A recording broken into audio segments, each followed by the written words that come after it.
سبيل الدموع سبيل مريح تنهدى يا صاحي كي تستريح Bismillahirrahmanirrahim. Assalamualaikum warahmatullahi wabarakatuh. Innal hamdalillah nahmaduhu wa nasta'inuhu wa nastaghfiruhu wa na'udzubillahi min sururi anfusina wa min sayyiati a'malina may yahdihillahu fala mudhillalah wa may yudlilhu fala hadiyalah. Asyhadu an la ilaha illallah wa asyhadu anna Muhammadan abduhu wa rasuluh. Alhamdulillahirabbil alamin. Pada kesempatan kali ini saya masih akan terus membacakan kitab Fadilah Amal di bagian kitab kisah-kisah sahabat di bab yang ke-8, semangat menuntut ilmu dan mendalaminya, di kisahnya yang nomor ke-6, kisah Sayyidina Abu Hurairah radhiyallahu anhu menghafal hadis. Sayyidina Abu Hurairah radhiyallahu anhu adalah seorang sahabat yang sangat terkenal dan sangat terhormat. Ia begitu banyak meriwayatkan hadis sehingga tidak tertandingi oleh sahabat lain. Orang-orang merasa heran terhadap dirinya karena dalam waktu yang sangat singkat, kira-kira dalam 4 tahun, ia mampu mengingat hadis-hadis baginda Rasulullah SAW begitu banyak. Padahal ia masuk Islam pada tahun ke-7 Hijriah dan baginda Rasulullah SAW wafat pada tahun ke-11 Hijriah. Ketika orang-orang bertanya, "Wahai Abu Hurairah, bagaimana engkau dapat menghafal hadis begitu banyak?" Sayyidina Abu Hurairah radhiyallahu anhu menceritakan sebabnya. Orang-orang mengatakan, bagaimana Abu Hurairah meriwayatkan banyak hadis? Pada umumnya, saudara-saudaraku kaum muhajirin adalah para pedagang, sehingga harus pulang pergi ke pasar. Sedangkan saudara-saudaraku kaum ansor adalah kaum petani. Mereka selalu sibuk dalam urusan pertaniannya. Aku termasuk ahlu sufah, miskin yang selalu duduk di majelis baginda Rasulullah SAW. Aku makan jika datang makanan dan aku menerima apa adanya.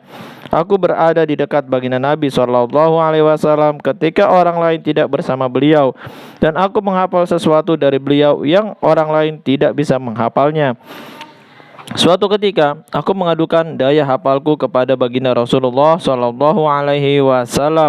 Beliau bersabda, "Hamparkan kain selimutmu." Aku pun menghamparkan kain selimutku. Kemudian baginda Rasulullah SAW memberi isyarat dengan kedua tangannya di atas selimut itu dan bersabda, "Tempelkanlah kain itu." Aku pun menempelkannya ke dadaku. Sejak saat itu, aku tidak pernah lupa apapun yang telah aku hafal. Hadis riwayat Bukhari. Faidah: Ahlu Sufah adalah orang-orang yang tinggal di tempat seperti zawiyah, ruang berzikir baginda Nabi SAW. Mereka tidak memiliki nafkah tertentu untuk hidup mereka. Mereka seolah-olah tamu baginda Nabi SAW. Jika datang hadiah atau sedekah kepada baginda Nabi SAW, dari situlah kebanyakan nafkah mereka. Sayyidina Abu Hurairah radhiyallahu anhu adalah salah seorang di antara mereka. Terkadang untuk beberapa lama ia mengalami kelaparan. Ia kadang-kadang terlihat seperti terkena penyakit gila karena lapar, sebagaimana telah dikisahkan dalam bab ketiga kisah ke-7. Meskipun demikian, ia tetap sibuk menghafal hadis-hadis baginda Nabi SAW, sehingga karena kesungguhannya sampai sekarang hadis dari riwayatnya lah yang paling banyak. Syekh Ibnul Jauzi rahmatullahi alaih menulis di dalam kitab Talaqih bahwa ada 5.374 hadis yang diriwayatkan oleh Sayyidina Abu Hurairah radhiyallahu anhu. Pernah Sayyidina Abu Hurairah radhiyallahu anhu meriwayatkan hadis tentang jenazah bahwa baginda Rasulullah SAW bersabda, "Barang siapa ikut sholat jenazah kemudian pulang, maka ia mendapat pahala 1 qirot. Apabila ia mengikuti sampai penguburannya, maka ia mendapat pahala 2 qirot. 1 qirot itu lebih besar daripada gunung Uhud." Sayyidina Abdullah bin Umar radhiyallahu anhuma agak ragu-ragu dengan hadis ini. Ia berkata, "Wahai Abu Hurairah, pikirkanlah dulu sebelum mengatakannya." Mendengar perkataan itu, Sayyidina Abu Hurairah radhiyallahu anhu marah, sehingga ia langsung mendatangi Sayyidatina Aisyah radhiyallahu anha. Setibanya di sana, Sayyidina Abu Hurairah Hurairah radhiyallahu anhu berkata, dengan bersumpah aku bertanya kepada engkau, adakah engkau pernah mendengar hadis baginda Rasulullah sallallahu alaihi wasallam tentang qirat? Sayyidatina Aisyah radhiyallahu anha menjawab, ya, aku pernah mendengarnya. Kemudian Sayyidina Abu Hurairah radhiyallahu anhu berkata kepada Sayyidina Ibnu Umar radhiyallahu anhuma, pada zaman baginda Rasulullah sallallahu alaihi wasallam, aku tidak pernah menanam pohon di kebun dan tidak pernah berjualan di pasar. Aku selalu berada di majlis baginda Rasulullah sallallahu alaihi wasallam. Apa yang diucapkan oleh baginda Rasulullah sallallahu alaihi wasallam aku hafalkan, dan apa saja makanan yang datang itulah yang aku makan. Sayyidina Umar radhiyallahu anhuma berkata, benar, engkau lebih sering bersama baginda Rasulullah sallallahu alaihi wasallam dan engkau lebih mengetahui mengenai hadis daripada kami. Dari kitab Musnad Ahmad. Walau Sayyidina Abu Hurairah radhiyallahu anhu sangat sibuk, ia selalu membaca istighfar 12.000 kali setiap hari.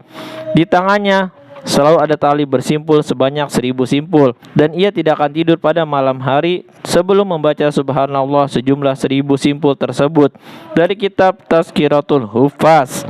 Alhamdulillah, baru saja kita mendengarkan kisah Sayyidina Abu Hurairah radhiyallahu anhu menghafal hadis yang begitu banyak karena beliau sibuknya adalah bersama Rasulullah sallallahu alaihi wasallam. Beliau termasuk ahlu sufah, yaitu orang-orang yang miskin yang tinggal di sekitar Masjid Nabawi, yang dia makan apabila ada makanan dan tidak akan makan apabila tidak ada makanan. Beliau tidak sibuk dengan perniagaan dan beliau tidak sibuk dengan pertanian. Hari-hari beliau dihabiskan untuk ikut berada di majelis baginda Rasulullah sallallahu alaihi wasallam, dan beliau selalu berada di dekat baginda Nabi sallallahu alaihi wasallam ketika orang lain tidak bersama beliau.